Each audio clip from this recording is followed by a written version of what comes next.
Hi, Igniting Community. I'm here for part two of my Roe versus Wade focused discussion. And I ended off really quick the first video because I was running out of time. I can only do 15 minutes and then it cuts me off.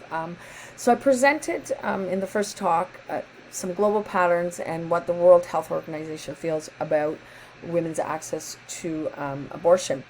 And what we're seeing is in the data is that the developing world is where most women are experiencing higher levels of abortions, but also higher levels of unsafe abortions. And so it just puzzles. I'm puzzled as to why a country that is a high income country would vote in favor of overturning a law that protects women. And I'm struggling to wrap my head around that. So I'm going to look now at the United States, and I'm just going to focus on what impact I think this will have on women. And this is just, again, just my own observations from what I know. So going back to the Sustainability Development Goals, there's several goals that are geared towards women's health, their reproductive health, and maternal mortality rates. I've already done a couple talks on those already.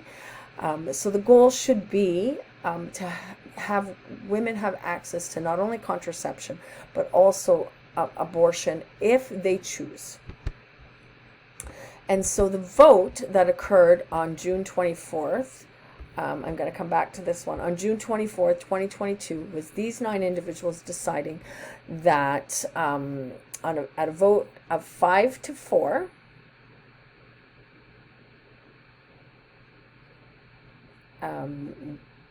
to overturn Roe versus Wade and to support the state of Mississippi's ban on abortion. So when you look at those that voted in favor of overturning Roe versus Wade, a male, a male, a male, a male, and then a woman. And then when you look at the individuals that voted to not, we have 2 females and a male. And then, like I said at the last talk, this individual, Chief Justice John Roberts, favors upholding Mississippi's law, but does not favor overturning Roe versus Wade. But there was enough votes to overturn, and so the law has been overturned. So looking at the United States, you can actually see that abortion numbers have declined over time. So the trend in declining abortion rates has been up until 2017, and then after 2017 they see a slight increase in abortion rates. And in my reading, what that has been attributed to is that Medicaid has included abortion as a covered cost. And most people in the United States, or most women in the United States that are getting abortions, are from the racialized groups, Black, Hispanic, but also lower income groups of people, of women. And so when Medicaid started covering it, we saw a slight increase because women then could, they had access, affordability was not a barrier for them anymore. So to implement a law to save a life, I don't know, the numbers are going down. Abortion rates, the rate of abortions in the United States were on a decline anyway. In this visual, it's the total number of abortion providers has decreased since 1982. So this is limiting access for women to begin with prior to this law being overturned. So from 1982 to 2017, we see a decrease. So we have physician offices, hospitals, other clinics, and abortion clinics. And we can see that there has been an increase from 2,908 in 1982 to 1,587. So this has created a barrier without the law, but we've also seen a decrease in the number of abortions occurring. So here, rates of pregnancy among the U.S. adolescents and young women has reached a historic low. Oh gosh, sorry, I gotta stop. Sorry, I meant that other slide I meant to take out. It was there by accident, and then I realized I didn't take it out. This is the one I wanted to show you. So pregnancy rates have declined among Black, Hispanic, and white adolescents, but differences persist. So, and I didn't have the abortion rates based on Black, Hispanic, and white, but in the reading that I have done, the higher rates of abortion are Black Hispanics, more so than white. So you can see that the birth rates have gone down, but abortion rates have also decreased. So here we have the birth rate in blue. So Roe versus Wade was here. So you can see that birth rate was already in decline before Roe versus Wade, and that had something to do with the end of the baby boom, but also the birth control pill that was released in the early 1960s. So women did have a choice to reducing the number of children that they had prior to abortion becoming the federal constitutional right for women in the United States. Now we look at abortion rates, and we see that they were increasing after 1973. But at a slower rate, and then they hit a peak in the 1980s, early 80s, and then we've seen a steady decline. So in 2007, the birth rate and the abortion rate were equal, and now we have the abortion rate continuing to decrease into 2014.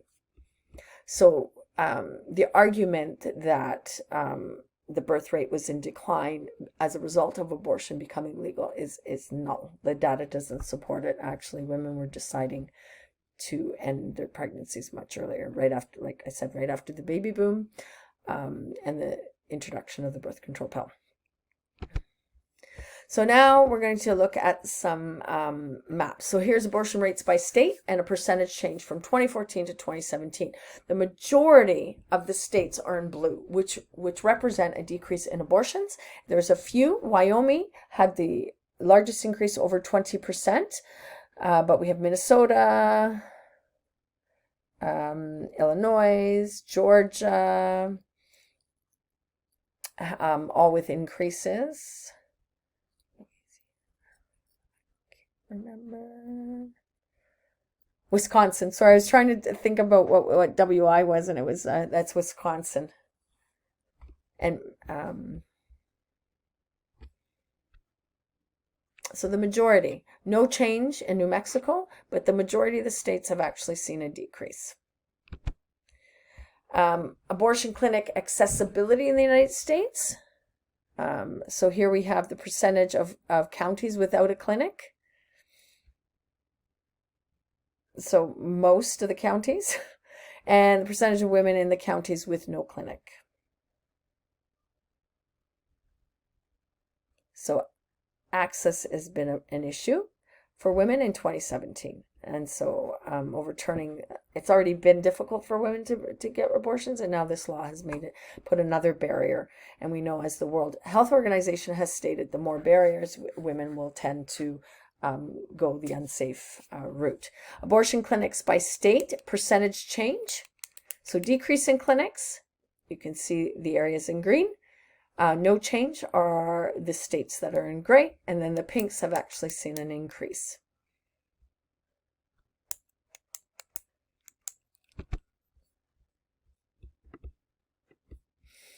As of 2020, medication abortions account for the majority of all U.S. abortions. So this is women taking medication to end their pregnancy. So the morning after pill or some other form, I guess.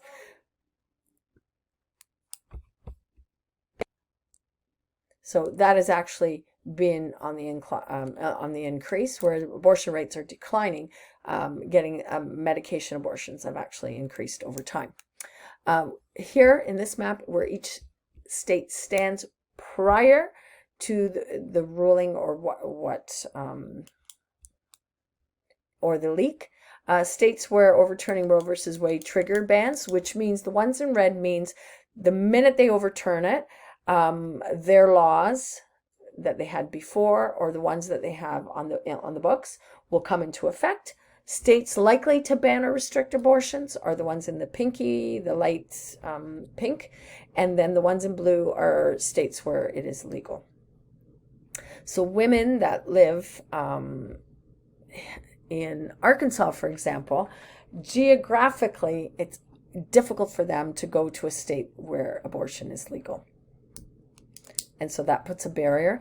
Women with means, with economic means, can travel, plan a trip. Women that are a lower socioeconomic status cannot. And so they may go the unsafe route, which is not good. In 2019, 17 states enacted some type of abortion restriction, while 9 states protected or expanded abortion access. And you can see again, a lot of these states had the trigger laws that would come into effect when Roe versus Wade was overturned. States with abortion bans that will take effect within 1 month of the overturning of Roe versus Wade.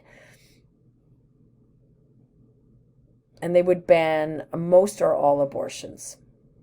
So here we have the two different colors. Will be banned within a month, banned or mostly banned.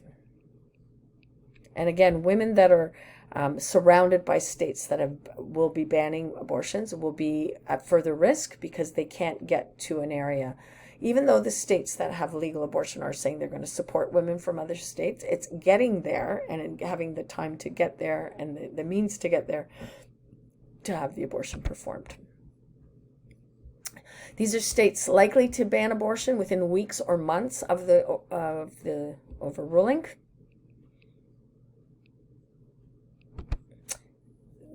These are the states where the abortion rights remain uncertain for women.